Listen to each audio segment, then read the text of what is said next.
This is an important message going out to all people who are looking for mint errors and varieties in their pocket change or in rolls or collections. And you're posting these coins in groups and coin communities and forums, and every time you're being told that your coin is damaged. This is very important to know this.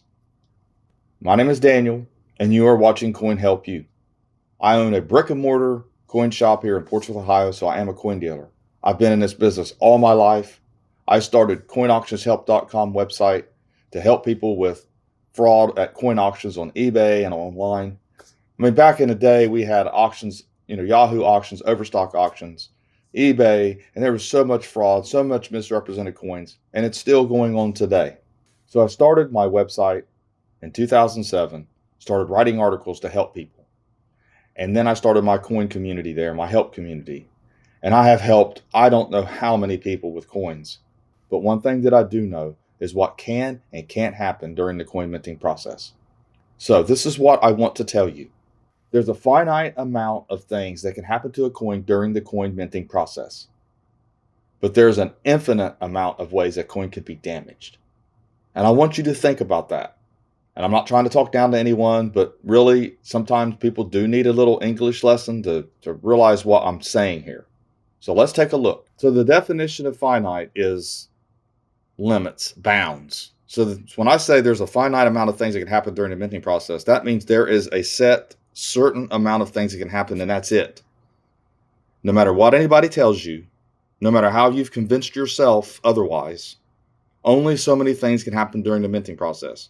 Now, let's take strike-throughs, for instance. We know strike-throughs happen, okay? And it can be argued that screws were put in there on purpose so that to make these fake errors and staples and all that, and that's fine. But it's still a strike-through, okay? And that's what happens, and they only happen a certain way, and they don't affect the other side of the coin. So those are important things. So that's a finite thing. Infinite, on the other hand, you can damage a coin in an infinite amount of ways. I mean, you can have all kinds of damaged coins and still not really know why it was damaged, but you know that it didn't happen during the coin minting process because there's only a finite amount of things that can happen. So that's what I'm trying to tell you. Somebody needs to hear this. I know when I read the comment, I thought, there it is. That's a really good way of saying this. So I don't own that comment, and I most certainly didn't make it up, but it was inspired by a comment on my video. Trust me, when you understand the coin minting process, then you know if it happened during the coin minting process or not. And you most certainly would listen to someone who understands the coin minting process, who knows what the coining chamber looks like, who understands the die strikes and how the anvil die sits there and the hammer die hits the coin and plants it in between, and that there's a retaining collar around the coin, and that only so many things can happen there. But I can take a coin out to my workshop and do whatever I want to it and make it look anything I want. I can carve dragons in it. I can smooth it over and polish it down. I can do all that stuff.